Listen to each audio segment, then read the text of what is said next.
AKA.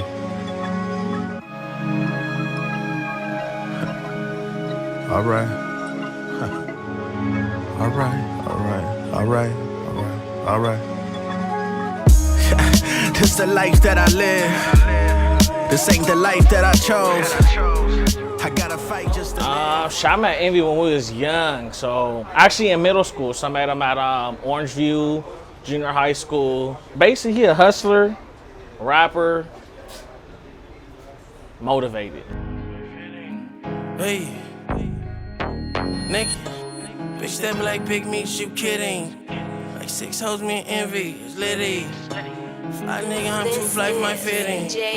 Fly nigga, I'm too fly for my fitting. Niggas talk about beef, they ain't gon' kill me. Savi came with that nigga don't go there. Real nigga, my city ain't no hoe there.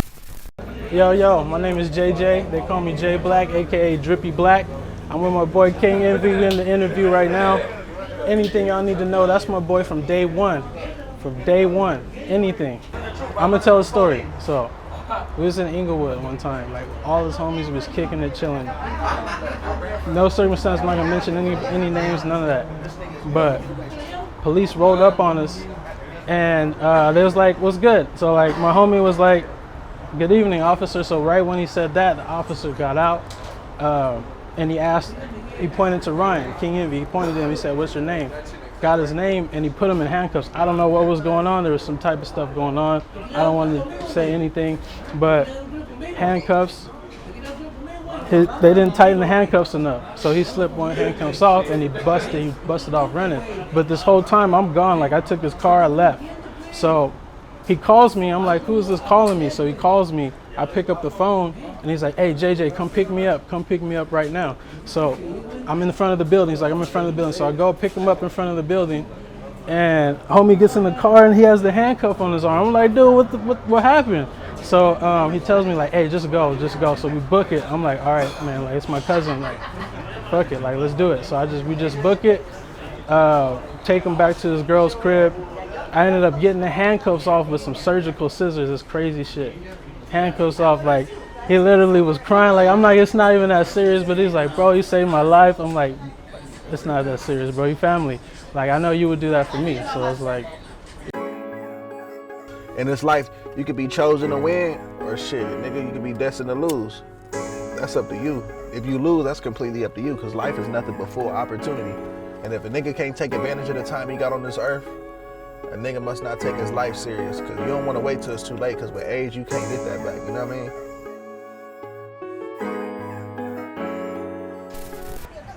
I mean, it showed me that somebody from the same situation that I came from can, you feel me, do something with what they struggle and, you feel me, and get to a different level. Real shit. Honestly, that's my family. You know what I'm saying? Like, I always tap in, you feel me, always, you feel me, if I could support, you know what I'm saying, by any way and how. Oh God, you might see me on the camera, on the track, you might see me behind the scenes, I might have a ski mask on it. Yeah. It all depends on Crip. On me. But I'm there. For real. You feel me? I'm always there supporting. Hey, look, man, we on Lincoln Ave with all my niggas, you feel me? But shit, we come together, it's unity around this motherfucker, you know what I mean? All these niggas around here, solid niggas, for real. Day one shit, on my mama. Real shit. Everybody shout out to my niggas. Everybody, you know what I mean?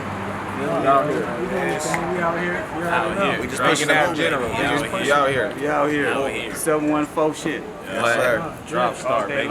OC got real niggas. I'll probably say, man, behind doing music with KE and getting ready to make those big steps, the real reason behind doing it is I feel like out of all the artists really out there, you know, he the only one that really has music as far as an upcoming artist, and as fast as he blew up, that's really pushing a message and not just flexing up or really just using the city for clout type shit. He's actually making changes in a lot of areas. So it really drove me. That's the person I want to be around. That's the person I want to work with, you feel me? They got the mentality of, I want to go, go, go. There's no comfortable. We never comfortable, you feel what I'm saying? And that's something Polo always respected. He showed me that someone that you could be someone. No cap. I met King Envy through the streets, man. That's how I met him, you know, networking, you know, selling out his CDs, giving out his little stamp cards so you can check out his music. First impression, I was like, I think he the total package. He got it all, man. He got the persona, he got the swag. You feel me? He a smooth cat. He real cool. You know, he got good posture. That's the bros right there, man. He real solid. He real cordial with people. Everything right now, at this moment,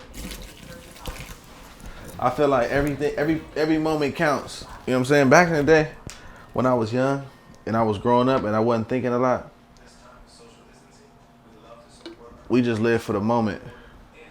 Now we actually live for a reason. You know what I'm saying? Niggas be trying to get on me because I sip, drink, and shit like that. I'll tell you one thing. I can quit if I really want to. Man, I thought Envy was pretty dope. You know what I mean? He took me by surprise a little bit. I'm not gonna front. You know what I mean? First time he told me check out his music, I was like, you know, I see what it's about and shit. But when I really did take a listen, man, I found out it was pretty good. You know what I mean? A lot of these niggas, they just want to do music because they see everybody else doing it. Me, I was doing this shit before social media even cracked, you know what I'm saying? So what set me apart from everybody else is I'm honestly, truly organic. Basically, this nigga's he's on it, bro. He's spitting that real shit, you know what I mean? Not like these fake motherfuckers repeating repetitive shit on their songs.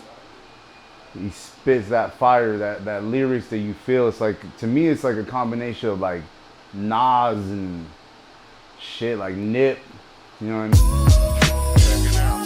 You know, it's just too much going on for a nigga right now, you know?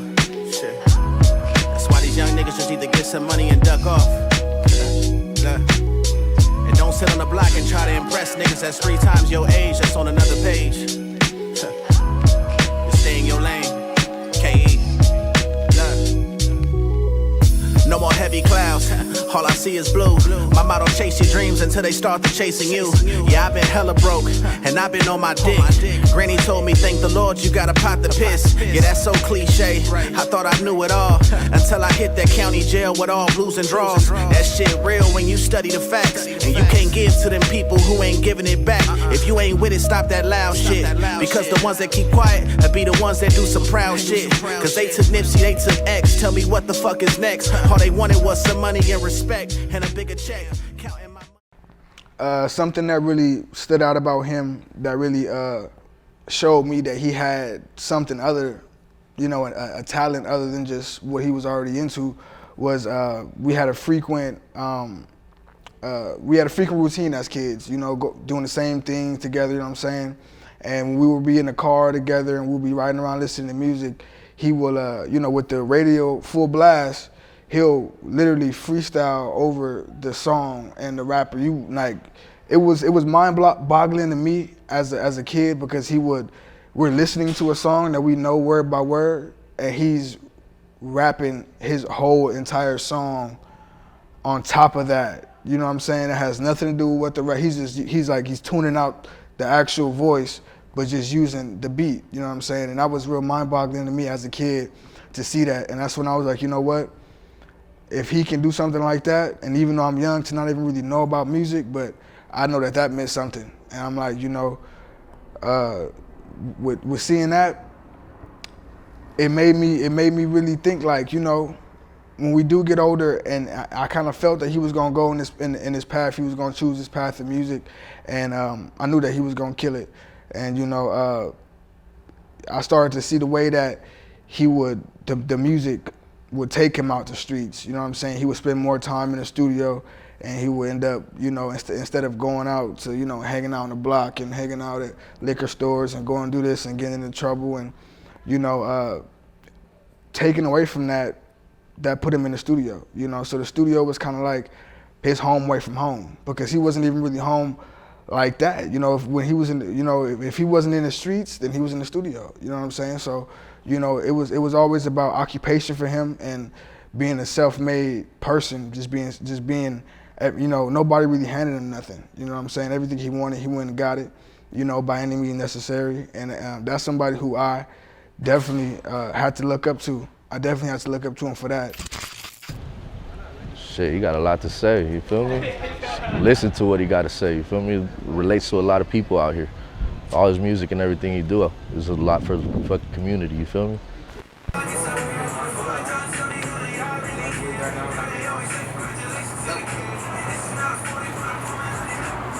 store without a mask. Hey, it's my boy right here. Oh, that good? Yeah. For real. Gee, cut. Where you do this shit? Come in, don't cut. I think I might need to get a bag. Alright, man, you know what I'm All day, cut. All day. Keep it moving, cut. Act, Yeah. LA ain't nothing like the city. He had the shit down pat, you know, as far as like, I don't know how much experience he had before he met me, but as far as like delivery and control, like he had that. Like when he rapped, it was like he knew exactly what he was doing. It's, you know, it comes a little natural.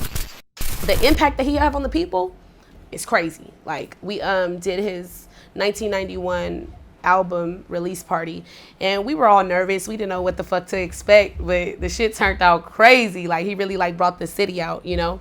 And I feel like everybody who really never really tapped in, they all tapped in now. Like the city is looking like everybody know what the fuck is going on, you know? And at the end of the day, it's a lot of politics in this game. You know, we come from LA, there's plenty of rappers, but at the end of the day, it's time to give light on the rappers that's really rapping. You know what I mean? Like everybody hopping in a booth, but like, nah, he has substance to a lot of his projects. He has collaborated with a lot of people that some people haven't, and he makes them look better. You know what I mean? So that's how you know someone has star power. Like King Envy has like real star power. He can work with anybody and he's gonna outshine that person. You know what I mean? Not in a bad way, you know, not trying to compare him to anybody, but he's a definition of a real star, and he coming from Inglewood. And for those who say that he's not, he's from Inglewood. This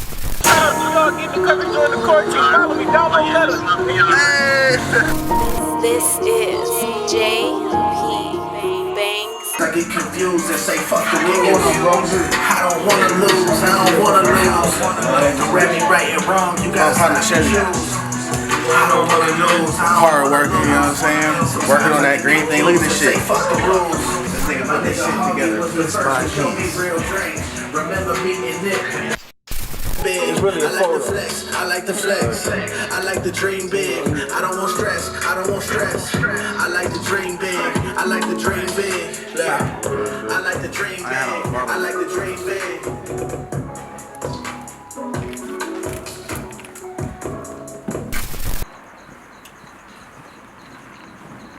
Good drink.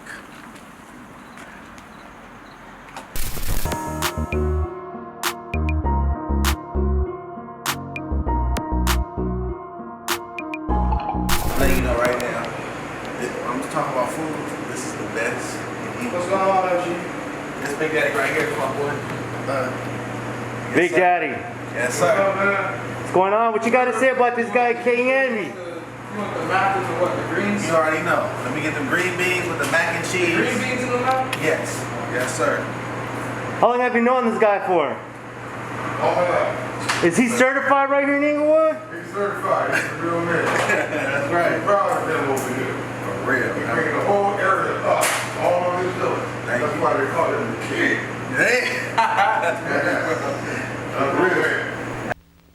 When he very first started out, of course, you know, I was just thinking, you know, well, you know, this is just some type of phase, you know. He'll eventually grow out of it, you know.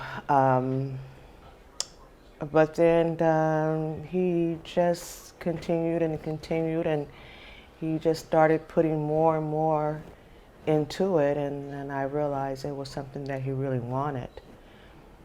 And he just kept working really hard at it.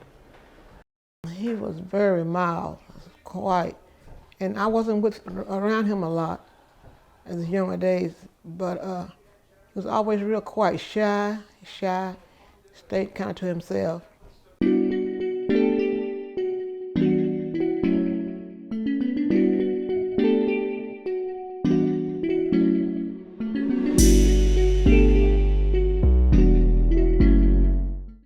I think what happened is that he kind of gravitated to me because he knew I did music.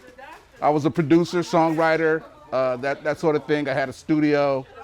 So he used to come at me all the time saying he rapped and did this, that you know, and the other. And So, I had him over and, started to work with him. And I was pretty impressed with where he was. He was still kind of raw.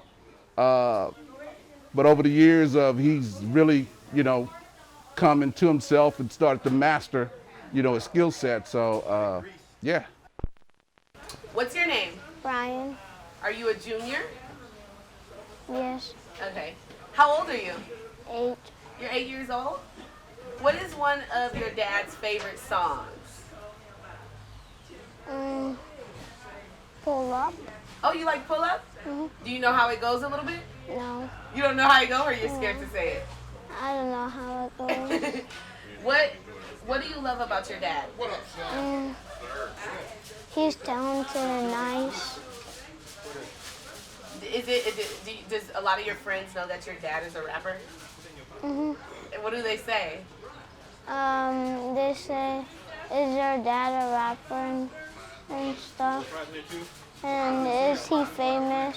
And yeah. Okay, so he inspired me more so to follow your dreams. Again, all of his lyrics are real because I've lived them. I've witnessed him live his moments. But in terms of inspiration, to see him fight, push for years. I remember him playing his music on the PlayStation 2 in the middle room, 3534. And most of you guys, I think that was one of his albums. 3534 is our grandmother's house. Again, my grandma moved from Oklahoma in 1972. And we all grew up there. Shauna, Ryan, Andrew, me, and Kira. And that was a big piece of our family heritage, you can say, lineage. We have tons of memories. He's a great person. You can depend on him. I don't want to say have the gift of gab, but he does. He knows how to get what he wants. And I would say that he has the gift of gab.